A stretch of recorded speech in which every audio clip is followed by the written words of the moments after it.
So I would say as consumers, first of all, find the right media sources that you're going to follow, because that's a really tough one that a lot of people, there's so much misinformation out there.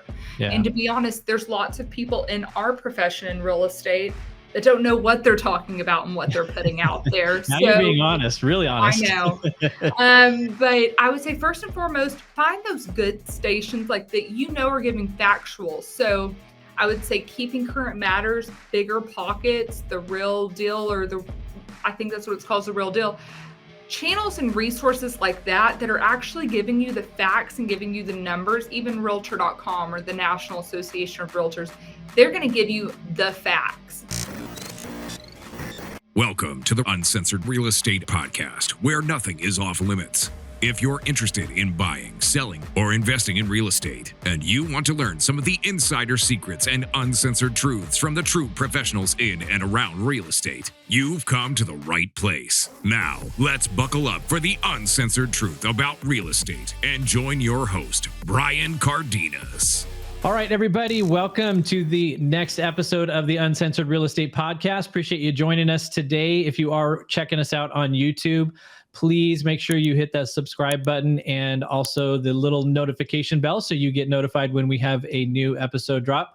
And if you are listening to us on your favorite podcast platform, we would love it if you would give us a 5-star rating and share the episode with your friends and family that you think might benefit from hearing all the fun stuff that we've got to talk about related to real estate. And today we wanted to bring in a special guest from East Texas. We have Bethany Nolan with Nolan Properties. She is an associate broker and a social media consultant. Bethany, thank you for joining us today. Hey, thanks for having me. I am excited to be here. No, it's our pleasure. I've been watching your stuff on social media for a little while. I think we have a mutual friend connection, and I had to get you on here because I see all your social media stuff, and I'm like, I think I've seen like 1 or 2 videos of her actually speaking in her own voice. I know, I'm working on that. Working on it. So tell me how things are going in your neck of the woods. Well, I'm in the East Texas area, so we still have a pretty crazy market that's still very fickle. So we have our ups, we have our downs, but we still have low inventory and we still have plenty of buyers, and we would love a lot more sellers. So it's still been really busy and still lots of those first-time home buyers. So we love to see it. So do you have a lot of people either moving into the area? Do you have people moving out of the area? Or is it more people that have grown up and now starting to buy their first home? It is a little bit of the latter of what you just said, that people are starting to buy their first home in this area, but we're actually getting a lot of people that are moving back home. And it is a variety of ages. We are getting people that, did the city life, did corporate America. Maybe they can work from home, or they're just phasing back to East Texas before starting a family. And then we have people that raised family elsewhere, but the majority of their family lives back in East Texas where they grew up, and they just want the country kind of rural area back in their life, and a little bit of a slower living than you have in city life. But we're getting a variety. I can't say it's one size fits all, but we're getting those first-time home buyers. Some people are downsizing as well, but a lot of people phasing here just who are from here or have friends and family here. So it's been really nice showing people the beauty of East Texas, the slower pace of living. Nice. So give us a little bit of your background. How did you come to the point where you're at today with your history? I'll make it quick, but there's a lot that goes into it that kind of makes sense throughout the process. So I have my undergraduate, I'm an Aggie, whoop, from Texas A&M, and that's a focus in journalism, and my master's from Texas Tech in communications, which is a PR focus. So a lot of that really goes into my social media energy. So really specialized in that, and then worked in the PR world for a little bit in Houston. Really neat job. Not for me for the most part, crazy hours, crazy work schedule, but learned a lot. Really decided to be a sponge, and then decided to negotiate my pay and got promoted and fired in the same day. So I took my real estate courses in 3 days, moved home 2 weeks before Hurricane Harvey hit. And I would say the rest is history almost, but I got my license in August of 2017 when I moved back to East Texas. I'm seventh generation from my county, ninth generation Texan. So this is my home. This is where my roots are. And then kind of built up from there. We started at another brokerage before my family started our own. My dad is my broker owner. And so I started the brokerage my dad was at. I was very spoiled when I started out. They always say, find a mentor, find people to help you. I had my dad in the office doing real estate, and our broker at the time, called him Broker Jason. I got a lot of attention in my first few years of real estate that I really credit to my success and knowledge and understanding, where they gave me the confidence to go into these meetings. They made sure I understood contracts, made sure I understood everything about real estate with confidence as a young woman in the industry. And then once we started our own brokerage, kind of already had our name in the industry. So it's been a really interesting way it took. Real estate was always down the plan, down the road for me, but when it happened, I just kind of dove in. And so I wouldn't change it for the world, but it kind of was a whirlwind, and here we are. That's interesting. So you said something there that I feel compelled to unpack a little bit. You negotiated a pay increase and you got a promotion and fired in the same day. Can you elaborate a little bit? You How'd heard do it that? right. It's as crazy as it sounds. So I worked at a huge firm, and it was a global firm. You all get promoted at the same time. So I got my promotion, but with that promotion, they took away the overtime I was working, but you got more responsibilities. And our office had already gone from about like 25, 30 employees down to like 5. So that should tell you enough about the culture and environment that was there. Yeah. And so I said, that's fine. I wanted the promotion. You always want 2 promotions under your belt at certain PR firms to move on. And so I wanted the promotion, but I was like, no, you're taking away overtime. Like, at least give me this much. Like, Right. this is what I need to stay here. And they informed me, you don't negotiate your pay here. And you shouldn't know what other people make. And I did, because I asked. All you have to do is ask. She's like, how did you find out? I was like, I just asked people what they're making. And I feel like that's not a secret. So they decided they didn't know if I'd leave the next day or the next. So after my global promotion, I was fired effective immediately and told to pack my stuff up. So Wow. it was interesting, but I just was like, you know what? We talked about real estate. I buzzed through my coursework in 3 days. That was back when you were still able to do that. Now I'm pretty sure they're timed. But yeah, I took my courses, came home, and just started. Yeah. How many hours do you have to do in Texas for your license? I want to say it's like 98 or something. Okay. Yeah, it's 90 in Arizona. So I'm just thinking, how do you fit 90 hours of coursework into 72 hours? You're like me and just like don't sleep. I hit a crazy moment because very type A, a little bit of an overachiever, where I was like, you know what? If we're going to do it, let's do it and let's get it done. So I have a reason to move home. I'm not moving home without this being done or back to East Texas. So yeah. Why drag it out if you can cram 90 hours into 72? why Who not? cares about sleep?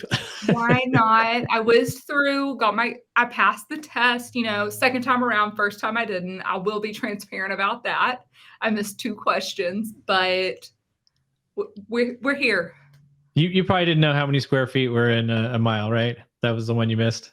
No, that was not the one I missed. It's always like the laws with the dates. It's always the laws with the dates that I always get messed up. Minus lead-based paint addendum, I've got that one. But any of those other ones, I was like, here's a guess.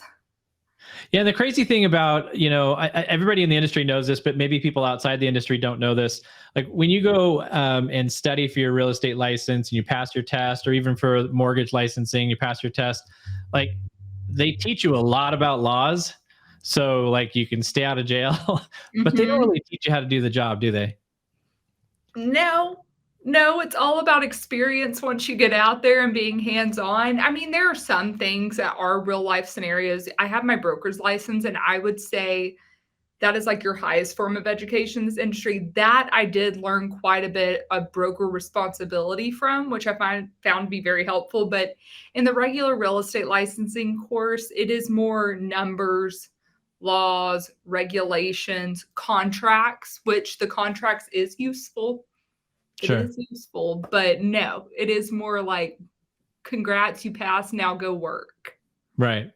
Well, and it was nice that you went to a place that you had, the mentorship of your father and a broker there, because I think that's what a lot of agents miss is, they get done with their licensing and they don't have a plan necessarily all the time of where they're going to go.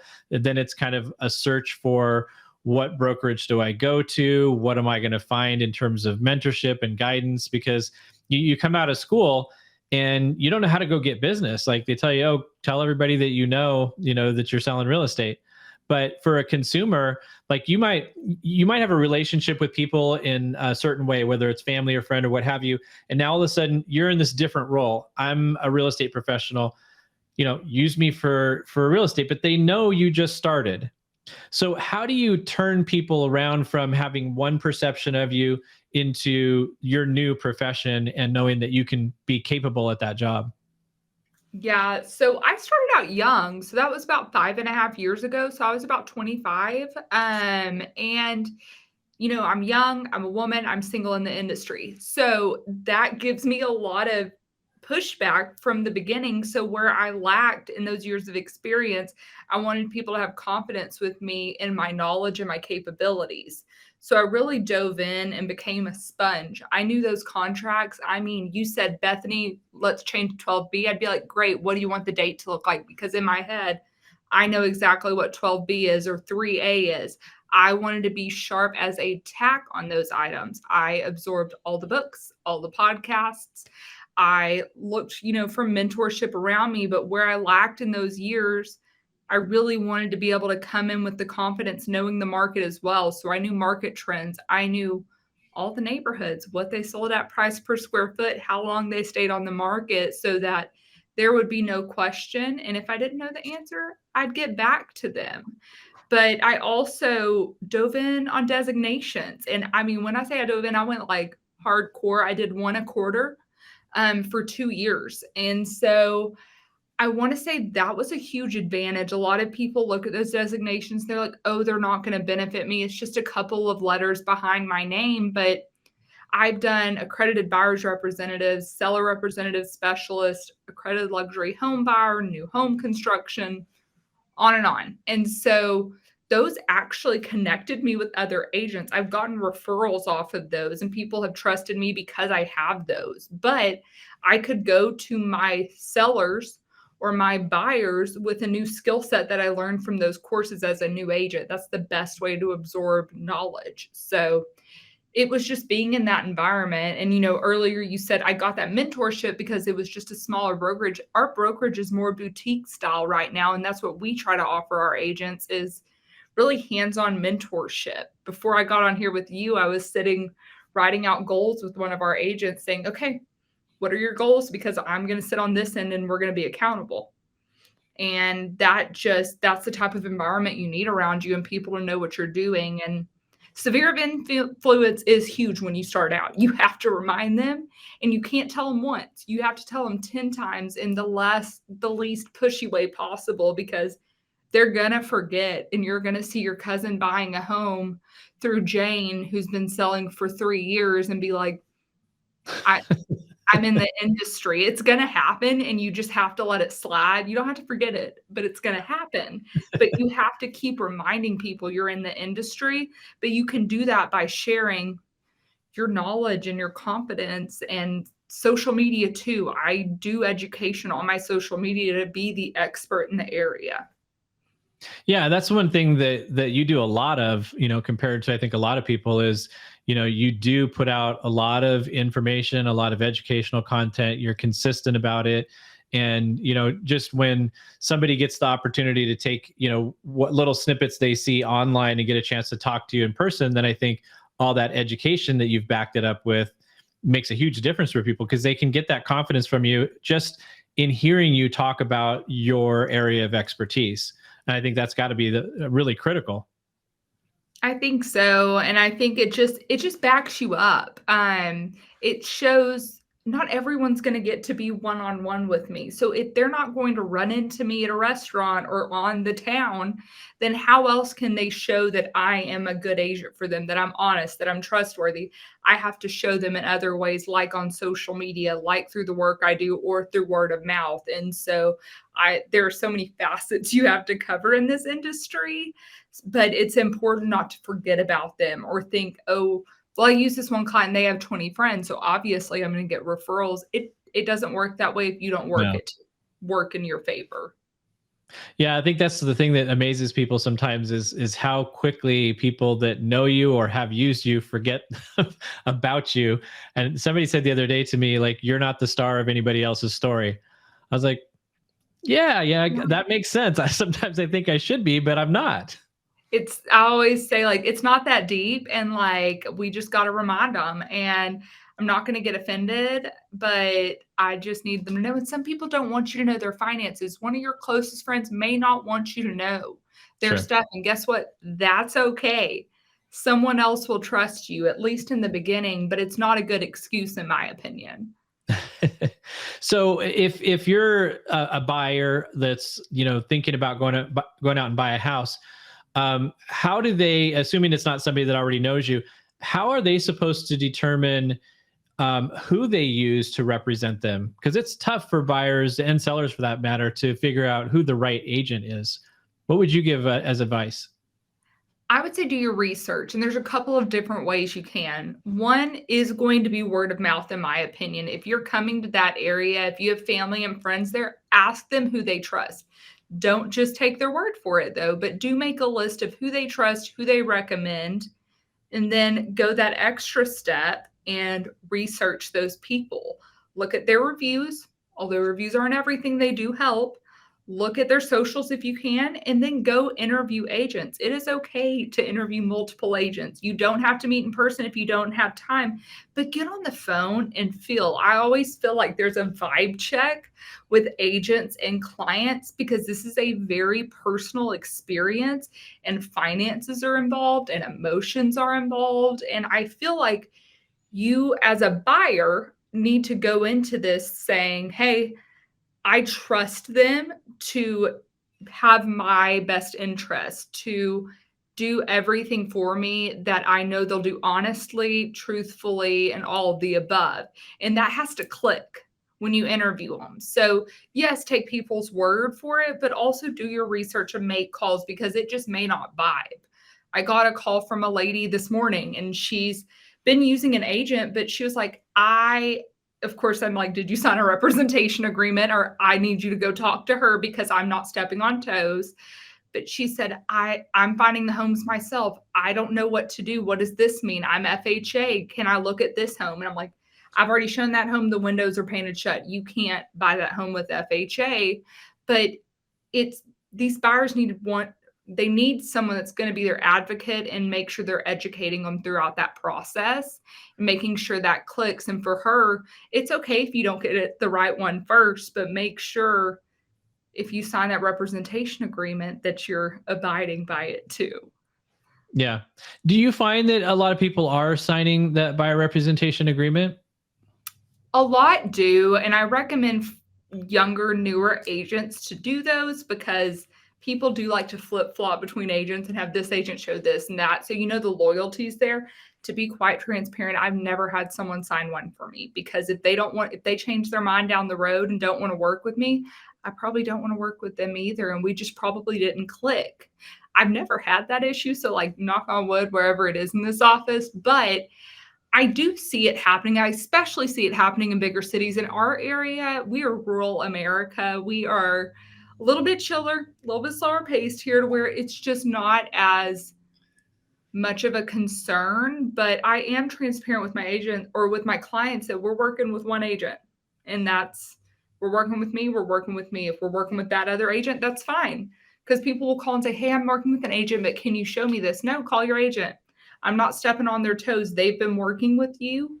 They are your agent. If you change your mind, that's fine, but that's your agent right now. Yeah. And I think sometimes it's surprising to me that a lot of consumers don't actually understand how agents are compensated. Like sometimes they think, you're paid a salary or you're paid by the hour or what have you, and they don't understand that it's straight commission. And so Yeah. when you invest a lot of time in people for a month or two showing properties, and then all of a sudden, they call somebody else, that's a lot of time that you've invested in them. And obviously if it's not a good fit or you're not getting good service, then you should just have that conversation Mhm. with your agent and say, hey, I don't think this is working out. But where they start jumping around and having two different people showing stuff at the same time and not telling each other what's going on, that can be very, very frustrating, can it? It's so frustrating, and I hate it on the other end for people that I know they're working with another agent because I'm like, nope, go to your agent because guess what? Those are my colleagues. Every agent I work with is a colleague, not a competitor to me. So I'm not here to step on their toes when they've been working their tail end off. And if I'm close enough with the person, I'm going to call and say, hey, Sally Sue just called me asking about this property. I sent her back to you. You probably want to follow up. Right. Just so they know that that person is shopping around because that's where they start. And I would hope my clients, and I'm very transparent with them, but I would hope they would do the same for me. Yeah, I think that's all that any of us would like to see is the transparency, Yep. because if it's not a good fit, or if the agent or loan officer isn't doing a good enough job, not providing the level of service that they expect, hey, it's a legitimate reason to want to go look for somebody else who's going to provide better service, but just be upfront about it. Like so Yeah. often people just like ghost you, or they'll start having two people doing work for the same thing, and it's not that you're going to have a different house come up that one agent's going to know about and the other one doesn't know about. I mean, in the rare case, maybe a pocket listing, but most of Mhm. the time, everybody's got access to the same stuff. Yep. So you're not going to improve your results of finding a house. But I think the point that you made about having other agents be your colleague, not your competitor, is important. But maybe consumers don't understand that. Can you elaborate about that a little bit? Because you got to work with them in a Yeah. transaction. Absolutely. I mean, yeah, some people are like, well, you're competing for a listing or you're competing for a buyer. But at the end of the day, we all work together because I may have a buyer at one of those agents' listings, or they may have a buyer at my listing, and we are going to negotiate together and we are going to work together. And when we get along and we work well together, and I'm in a multiple offer situation, I have buyer A, someone has buyer B, we're the same offer basically. Who are they going to want to work with? Me, because we have a relationship. They know I'm easy to work with and there's trust there. So that's where I look at it from a colleague standpoint because it is. We may not be at the same brokerage or anything like that, but once you have that trust with those agents and those relationships are built, you'll want to keep working with those great agents. I'm friends with a lot of agents at other brokerage, as we all should be. And it makes the job fun when you get to work with these agents that are even advocates for you as a realtor and go, oh my gosh, she's great. Yeah, that's what we want to do. And I know her clients are going to be solid because she's not here for the BS and it's going to be a smooth transaction. Whereas I don't know this agent, and they were kind of sassy earlier. So they may not be the vibe. And that's kind of where that collaboration over competition kind of comes in. Yeah, and I think the other point that people should understand, and some agents get this and some don't, I can tell from experience, that you don't have to have a winner and a loser in a Mm-mm. transaction. Like ideally, you want to have both people walk away from it feeling like they won. They got what they wanted out of things. You don't want one person feeling like they got taken advantage of, or they just got, other person got over on them. And that happened a lot, I think, in 2020 and 2021. Sure. Sellers got over on the buyers completely, but that doesn't make for a very healthy long-term industry, does it? Mm-mm, it doesn't. And when these agents, because sometimes there will be a listing agent, it's like, well, this is what my seller will do. And I'm like, look, all I did was make an initial offer, just counter me. And they're like, no, we're not countering. This is where we're at. Like, we're not even touching this. And I'm like, if you can't work with me, then like down the road when repairs come up for inspections, we're not going to be able to work together because we're already being that hard-headed. So there is a difference on, yeah, working together. And no, we're not in the same market, thankfully, than a year ago, but we have had an uptick back on multiple offer situations lately, and the claws are coming back out, and it's very unfortunate because they just forget ethics sometimes, but it's a good reminder, in my opinion.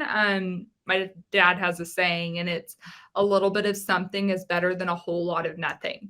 And I think it's a reminder to anybody in this industry, because greed gets really, really involved, and it makes you humble yourself and take a step back and go, this isn't about me. This is about my clients. And a little bit of this or a little bit of that is better than us just cutting the deal. So let's make this work. And I repeat that to myself all the time with people, because I'm like, y'all, why are we fighting over a home warranty? Like, is that really going to break this deal, or are we going to make this work? Let's find a solution instead of breaking at each other. So Yeah, and the business is all about relationships. That's the thing that is maybe not understood by consumers, is the relationships, not just that you have with your agent, but like we were talking about, the agents have with other agents, because you can get a lot of things accomplished if you're known in the industry as somebody that is easy to work with, that will put things together to look to benefit everybody, that doesn't make it difficult. I know a lot of times, like we had listing agents that wouldn't return phone calls, like wouldn't return text messages. I mean, I understand that they're busy, but put something together, in terms of your team and your process, so that you can at least acknowledge when an offer has been received.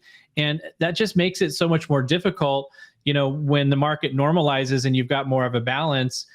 You don't forget those people real quickly, do you? No, you don't. And I've learned, I'm big on handwritten notes. And I write a thank you note to everyone that I work with in those transactions. When I'm done, I write it to whoever I represented, whether it's the buyer or the seller.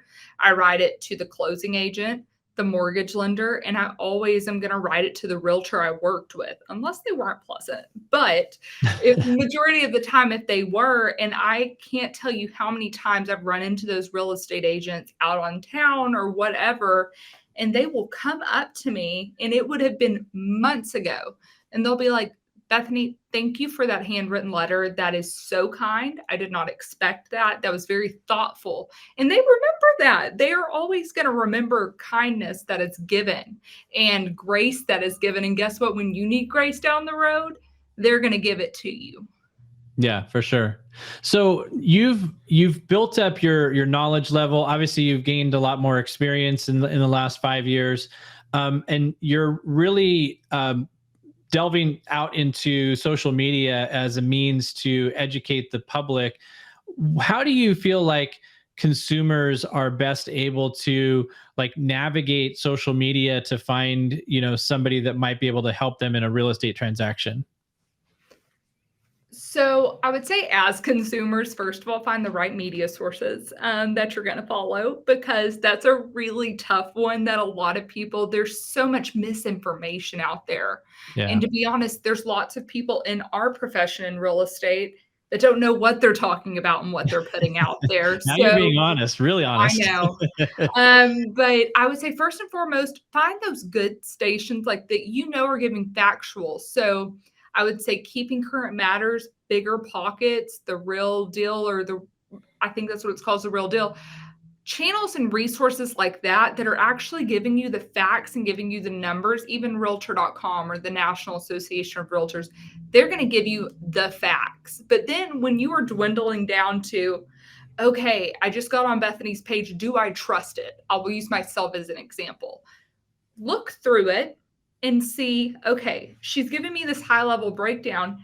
I go deep in my captions, and I am breaking it down to where if you don't understand it, you're not leaving my page without understanding exactly what I'm talking about, because I'm going to go deep. Look for those people that are making sure that you understand the definition, you understand the process, and that want to explain it to you. It's really hard because people will get hyped up on kind of the hook, is what I call it, of people saying, here's when everything's going to crash or nothing's crashing. And they get hyped up on that. Maybe occasional posts will be near that. I don't really talk about the crash that much. I talk about inventory or how to prepare as a first-time home buyer, but look for those pages that are educational and not hyping up situations. You want to buy a house, but high interest rates have got you down? Take the rate challenge and send us a verifiable loan estimate from another lender, and we'll beat it and pay for your appraisal up to $600. Here at Give Mortgage, being powered by UMortgage allows us to provide you with unmatched speed and efficiency and the best rates and fees in the market, all while delivering you the concierge level service you deserve. We want you to have an experience getting a mortgage that you'll never forget, and not because you got put through a meat grinder to get it. At Give Mortgage, we give great advice, we give the best rates, and we give back to charity. Visit us at www.give-mortgage.com or call us at 480-331-4684 to schedule a free consultation to see how we can help. Speaking of the crash that you don't talk about, let's talk about the crash. Love to. Bring it on.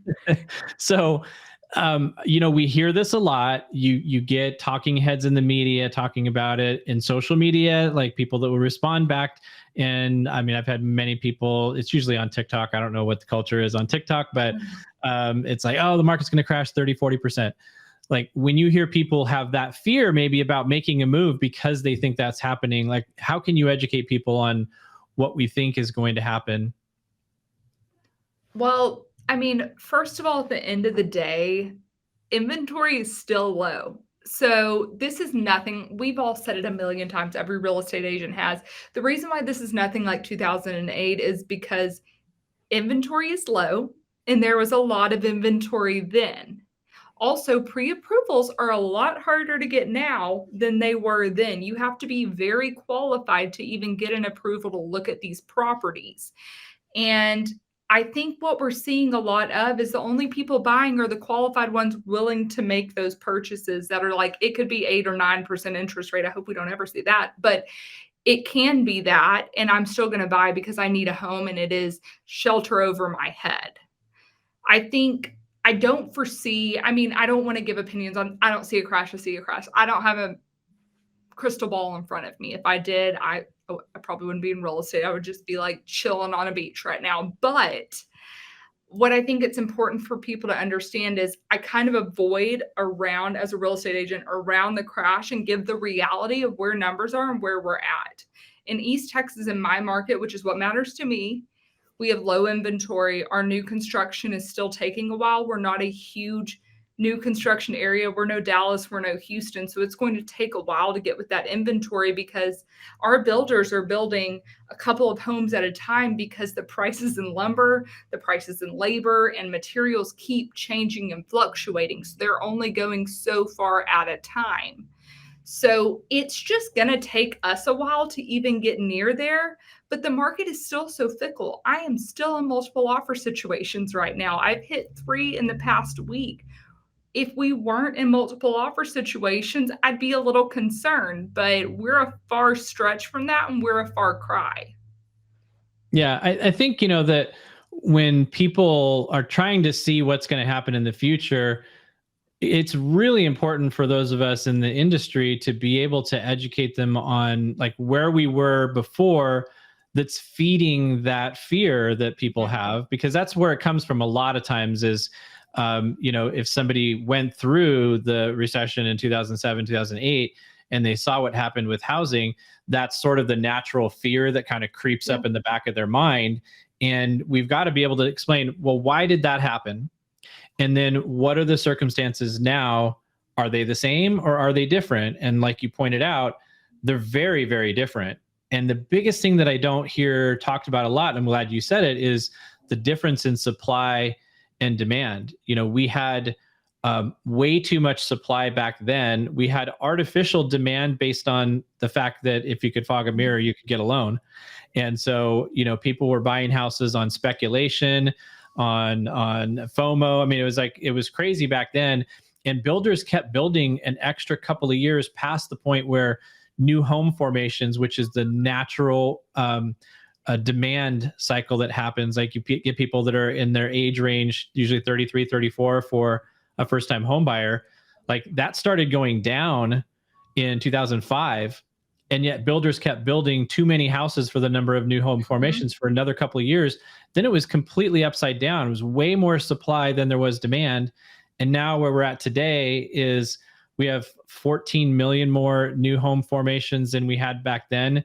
And we have less supply of homes on the market, and builders building like anywhere between 5 to 700,000, too few of units nationwide to support that demand. So like leave all the other factors out.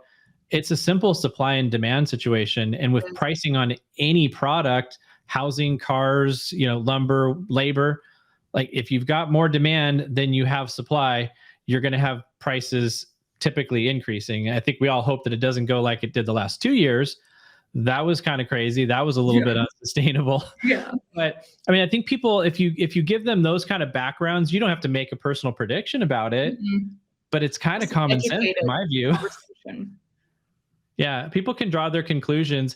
And so like when you have a seller that's maybe coming to you and saying, "Hey, Bethany, I'm thinking about selling.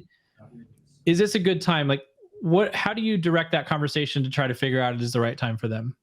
Yeah, and that was another point I was going to add on to what I said earlier with sellers is I also call it like the great seller holdout right now, because we're going to keep that low inventory because a lot of sellers bought the properties are in right now at 3% interest rate. So even if they're going to get a lot more money for it, where are they going to go? Where they're going to pay more and have a higher interest rate? They're not. They're going to hold on to it.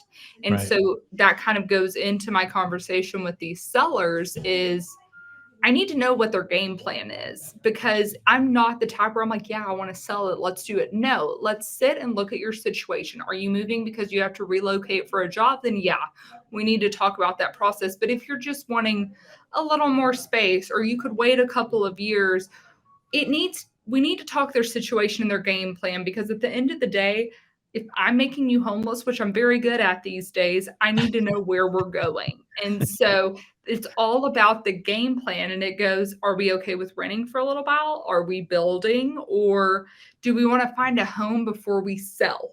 So there's, the one thing in real estate, it is not black and white. There are so many different ways you can do things. And that's the beautiful thing of real estate. But we really have to know what their situation is and have that honesty and trust. So seller comes to me and wants to sell. That's great. Why are we selling? What's the next step? And what are we looking for? Oh, you want this very unique 5-bedroom home, this massive in this price range? That's going to take a while to do. Maybe let's not list your home until maybe we find something, and we'll go with a contingency if that's a possibility. Yeah. So, and I think that's important. Like you got to ask why. That answers the question for you, because if it's a function of I'm trying to time the market, like bad idea, regardless of what you're trying to do.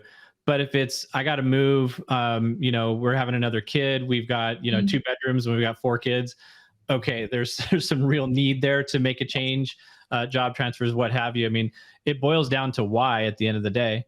I think you actually just came up with your next hook for your video. I'm very good at making you homeless.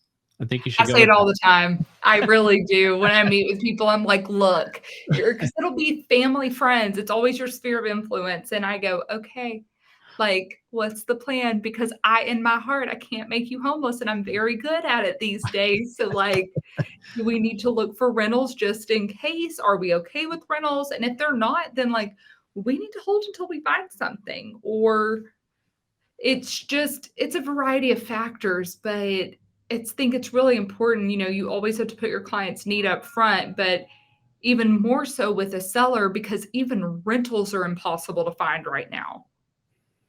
Yeah. I mean, it's gotten back to the point now where you kind of have to get the house sold before you go look.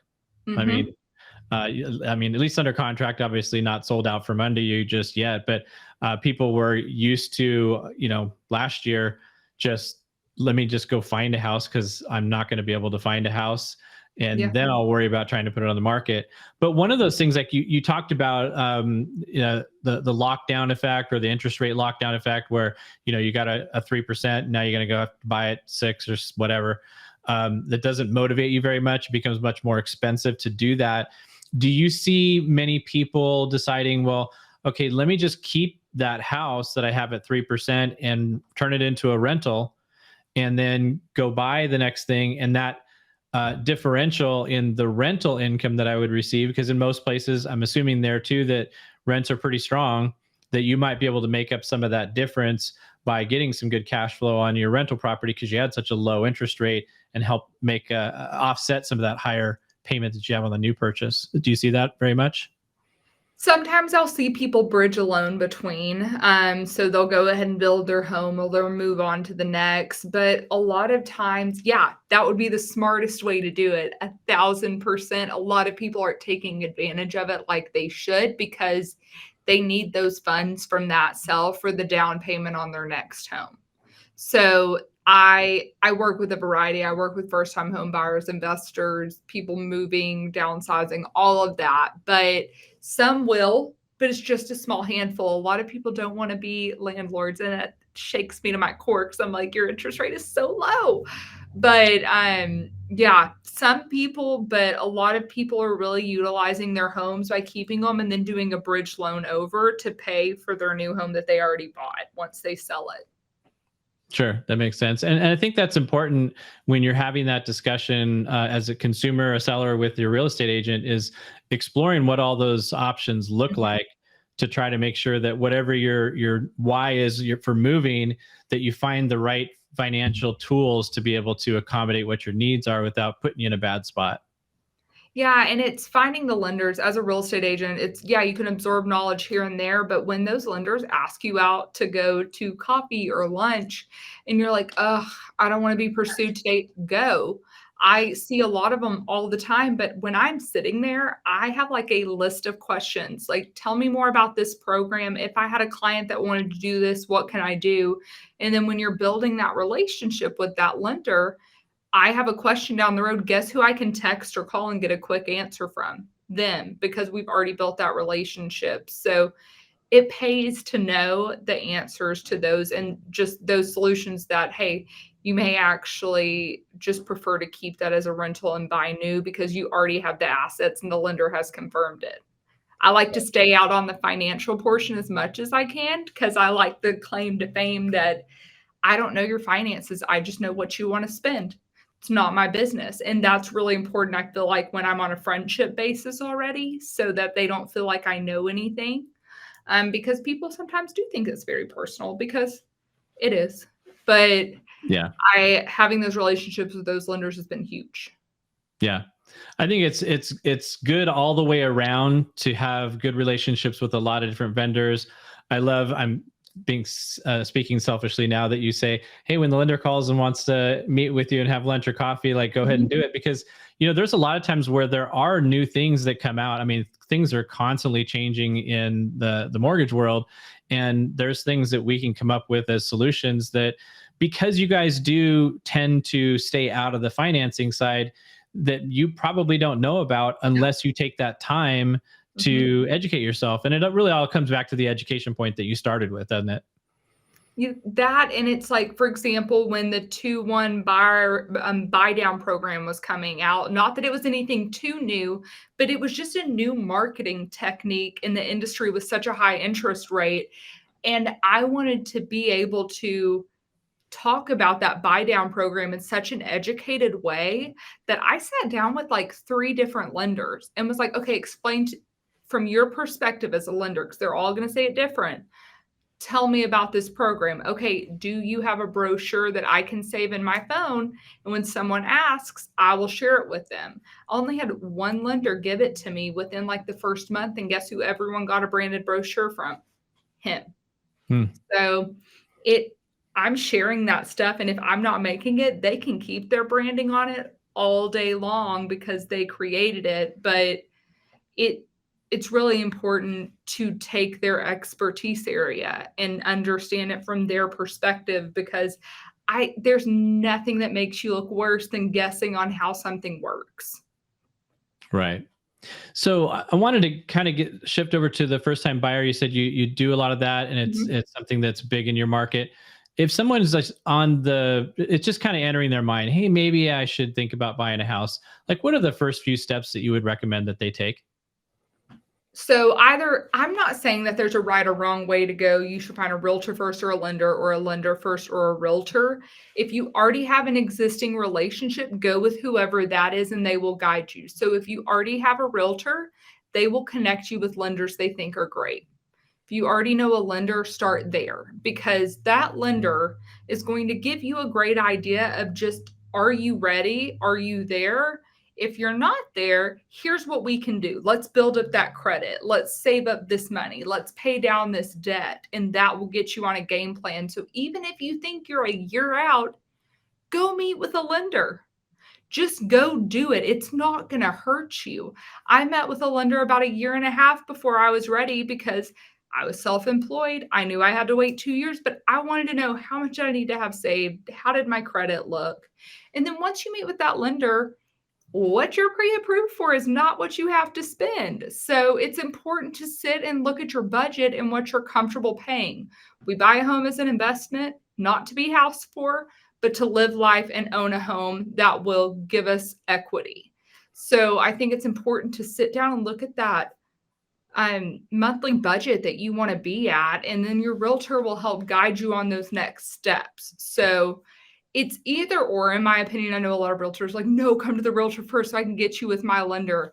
I work with a handful of lenders and I rotate them. And as long as they are doing their job and taking care of my clients, I will keep rotating them. I'm going to tell every potential buyer, talk to a couple of lenders. See, the same as finding a real estate agent, see who you vibe well with. Who do you think is going to educate you and answer your phone call? I don't want my clients speaking to their assistants 24/7. I want the lender talking to my clients to give them that first class experience. And I know who I'll send them to because of that experience. So I just think it's the earlier you get started, the better. And that'll really guide the process because whereas you thought you were 6 months out, you may start saving differently, or you may realize you're actually ready. So whenever you're ready to pull the trigger, let's roll. Yeah. No, I think that's the best piece of advice you can have is start early. Like start even before you think you're ready. Because there's so many misperceptions that people have about what they can do and what they can qualify for. And, we hear them all the time. I'm sure you hear them, people think that they need 20% down all the time. They think that they need to be on the job for 2 years. All those things that there's little tidbits of truth in them that are usually a very, very small percentage of the circumstances that they actually apply to, but it somehow got into the collective consciousness that these are the things that you have to do to be able to get a loan. Maybe it came from 30 years ago. I'm not sure, but it's very different now. I mean, there's down payment assistance programs. You don't have to have perfect credit. There's ways to get credit fixed up relatively quickly. And all of that stuff comes from learning about your situation and finding the right people that you can get connected to. So if somebody's been listening to us and they think, hey, Bethany's sounds like the person that I need to talk to get this whole process started, what is the best way for people to reach out to you and get in touch with you? Yeah, on every social platform, I am at Bethany Nolan Realtor. Across the board, that's how you're going to find me. So that is Facebook, Instagram, LinkedIn, TikTok, all the things. And reach out to me, DM me. No question is stupid. I'm here to connect you. I am connected with lenders that cover almost every state, so I can get you connected with whoever you need to work with. I know realtors everywhere. I'm connected to a great group of people through the National Association of Realtors 30 Under 30 and through all the other designations I have. I'm in groups with these people, so I can get you with the right person if you do not live in my area. So don't think that you have to be in East Texas for me to help support you. Yeah, I mean, nowadays it's finding the right person, and a lot of times it doesn't matter where you're at. They can get you connected with the right person to help you out. So that's really good advice. Absolutely. Well, I appreciate you taking the time to join us today and enlighten everybody about this. Thank you so much. This has been awesome. I feel like refreshed on all of my first-time homebuyer resources and all that. I'm ready to get some first-time homebuyers back in some homes. Yeah, that's what we got to do is help people get into homes. That's what it's all about. Well, thank you guys for joining us today on the Uncensored Real Estate Podcast. Make sure you tune in next week for the next one. And again, hit that subscribe button so that we can make sure that you find out when the next episode drops. Thanks for joining us. And please remember to go and subscribe, like, share, all that cool stuff to help us grow. And come back to listen to our next episode. Until then, go out and live life uncensored. Thanks for listening to the Uncensored Real Estate Podcast. Don't forget to help us out and subscribe. Follow and give us a 5-star rating on your favorite podcast platform. And check us out on YouTube for the full video podcast. If you want more information on any of the topics discussed on today's episode, email us at uncensoredrealestatepodcast@gmail.com or give the Cardenas Mortgage team a call at 480-331-4684.